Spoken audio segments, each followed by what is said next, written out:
Fire, smoke, and chaos across several Mexican states.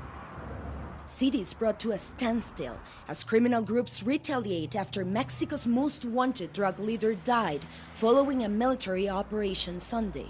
Blocked highways, drivers forced out of their cars at gunpoint, trucks and buses set on fire. Nemesio Oseguera Cervantes, a former police officer known to most as El Mencho, was the leader of the Jalisco New Generation cartel, wounded during a Mexican military operation and later died while being transported to Mexico City. The U.S. played a role in Sunday's operation, according to U.S. defense officials, though it's unclear to what extent. As fear spread, many Mexicans spoke out calling for an end to the violence. People are aware of this violence, and what they want is peace, to live in harmony and justice, not in war. Blockades were reported across various states, and classes were suspended in at least 3 states as officials tried to contain the violence and keep civilians off the streets. I'm tired of seeing this continue every single day. Under El Mencho's command, the cartel expanded rapidly, challenging rivals like the Sinaloa cartel for control of territory and trafficking routes. According to U.S. and Mexican officials, El Mencho managed to avoid capture for years. His detention and death is one of the most significant blows to organized crime in recent years, and the first high-profile operation under President Claudia Sheinbaum. The fall of El Mencho may mark a major security milestone, but with tourism, foreign investment, and security for the 2026 World Cup at stake, the world is watching how Mexico handles what comes next. Valeria Leon, CNN, Mexico City. We've been coming down here for almost 20 years, and we've always told people to come down and check it out because you always feel safe here. We've never, ever not felt safe. And today was the first day as we left the hotel to go have breakfast and saw all the craziness going on and the violence and the smoke that we were actually terrified. And we saw the people running down the streets, running from the flames and stuff and the fire. And we ran back to the hotel, and then that's when they got the shelter in order place, and we've been here all day.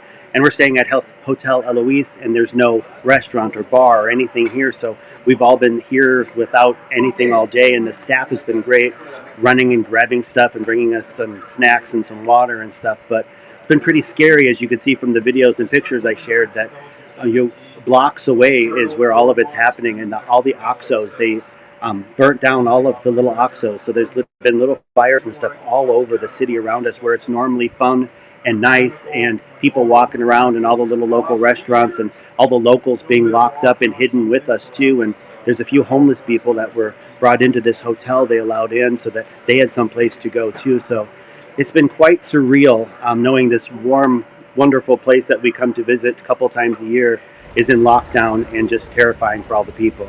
Who's the man behind the chaos? His name is Nemesio Oseguera Cervantes, otherwise known as El Mencho. He's believed to be the founder and leader of the Jalisco New Generation cartel, one of the most violent criminal groups in Mexico. For years, he was one of the most wanted fugitives in the country, but today, he was killed in a military operation in Jalisco. El Mencho was born in Mexico in 1966. In 1994, he was convicted of conspiracy to distribute heroin in California. After 3 years in prison and after being released on parole, he returned to Mexico. There he worked as a police officer in Jalisco and was soon immersed in drug trafficking. But this time, he went all in. He worked as a hitman for the Milenio cartel and then supervised security and operations for the Sinaloa cartel. But eventually, he reportedly built his own group, the Jalisco New Generation cartel, which profited from the production and sale of drugs like methamphetamine and fentanyl. In 2018, the Mexico Attorney General's office offered 30 million pesos for information leading to his arrest, while the U.S. government raised the reward to $15 million in 2024.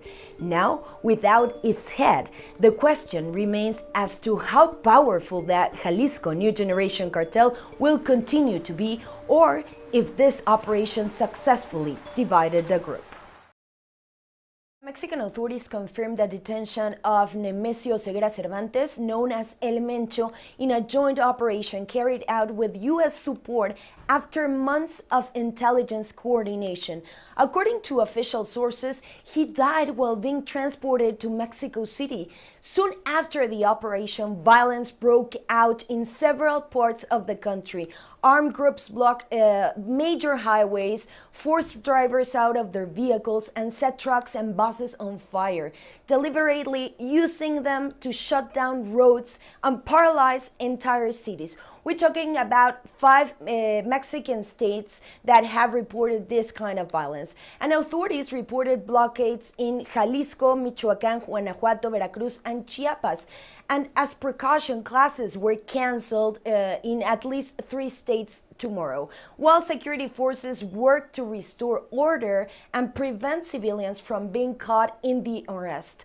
El Mencho was not simply a regional criminal leader. He was the founder and leader of the Jalisco New Generation cartel and one of the most powerful and violent criminal organizations operating not just in Mexico, but worldwide. And under his leadership, the group expanded rapidly, challenging rival cartels for control of territory and trafficking routes, and becoming known for its use of military-grade weapons and also drones and highly visible displays of force. For years, he managed to avoid capture, and now he was captured, and after that he died in her route to Mexico City. Violence erupted in several Mexican states after El Mencho, leader and founder of the Jalisco New Generation cartel, died following a Mexican military operation. The cartel became one of the most powerful and ruthless criminal organizations inside Mexico, according to the U.S. Drug Enforcement Agency. Security forces from several federal branches of Mexico's military carried out the operation in the town of Tapalpa. It triggered a series of violent events across the country, with suspected members of organized crime groups setting vehicles on fire, blocking roads in the area, and clashing with authorities. Jalisco Governor Pablo Lemus Navarro reported. Mexican President Claudia Sheinbaum praised the work of the agencies involved in the mission, writing in a statement on X, "We work every day for peace, security, justice, and the well-being of Mexico." It's not unusual in Mexico. Just didn't think anything of it. Kept going, saw another car on fire. Like, okay, that's kind of weird. You saw the ground workers running around, going inside, like trying to hide, and then videos started popping up of like the airport people are running inside, and it happened to just be right in front of our gate.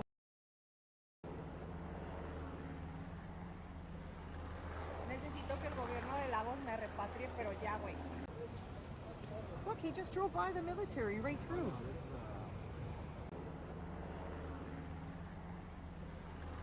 Necesito que el gobierno de Lagos me repatrie, pero ya, güey.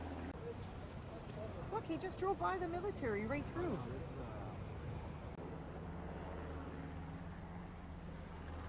Necesito que el gobierno de Lagos me repatrie, pero ya, güey. Look, he just drove by the military right through.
más adelante hay otro. Ah, ok. Pero ya ¿Los no dos se ve. trenes? Sí, porque todavía falta un rato para que...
Vivimos horas críticas en las que se atendieron incidentes en distintos lugares del estado y el área metropolitana, para lo que fue clave la coordinación entre distintas dependencias de todos los niveles de gobierno. El objetivo principal durante esta jornada ha sido salvaguardar la seguridad de las personas. Por eso desde temprano, desde esta mesa de seguridad que se encuentra en sesión permanente, activamos el código rojo, mismo que continúa hasta este momento para coordinar el trabajo de todas las corporaciones de seguridad y suspendimos el sistema de transporte público y los eventos masivos para inhibir mayores afectaciones a la población.